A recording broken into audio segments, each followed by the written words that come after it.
There's a story told about Cyrus, the king of Persia, who had just captured a rebel chieftain named Cagular, and he was about to execute him.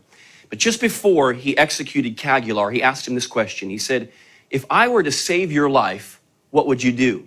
And this was the response of Cagular. He said, "King, I would serve you the rest of my days." Isn't this the response that we would expect from someone whose life had been spared?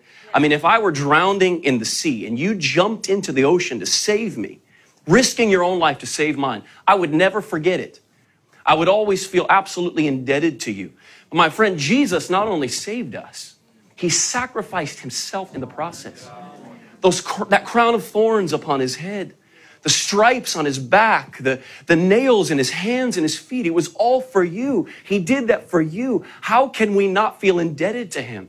Maybe that's why in Romans chapter 1, verse 14 and 15, Paul said this. He said, "I am a debtor, both to the Greeks and the barbarians, both to the wise and the unwise. So as much as in me is, I am ready to preach the gospel to you that are at Rome also."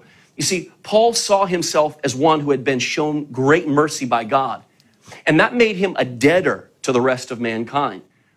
So for him to preach the gospel to the Gentiles, he didn't see it as some charitable gift.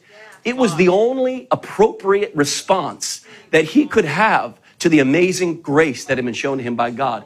Paul realized that he had been saved for a purpose. He had been saved to serve. Somebody once told me, "I don't have a burden for any particular nation." I think that they felt like this disqualified them or perhaps excused them from ministry. But actually, that's not the point. The question is, do you love Jesus?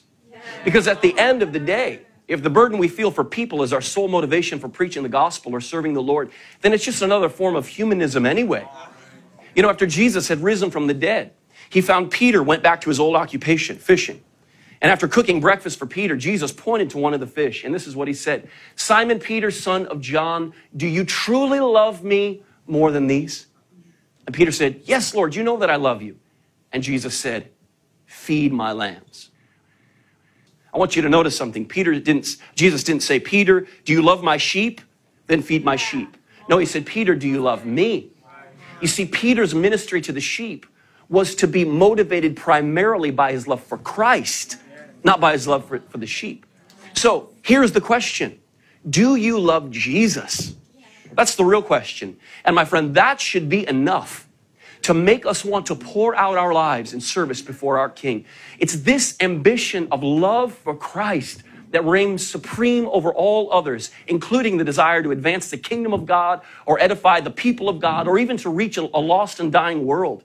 The first and finest motivation that anyone can have is just the love of Jesus in their hearts.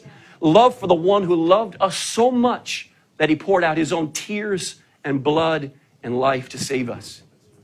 My friend, when we receive his gift of life, which cost Jesus everything, how can we spend it in the pursuit of our own ambitions and lusts and gratification? Make no mistake about it, my friend. A life poured out before the Lord is not a waste. It is our only reasonable service. We have been saved to serve.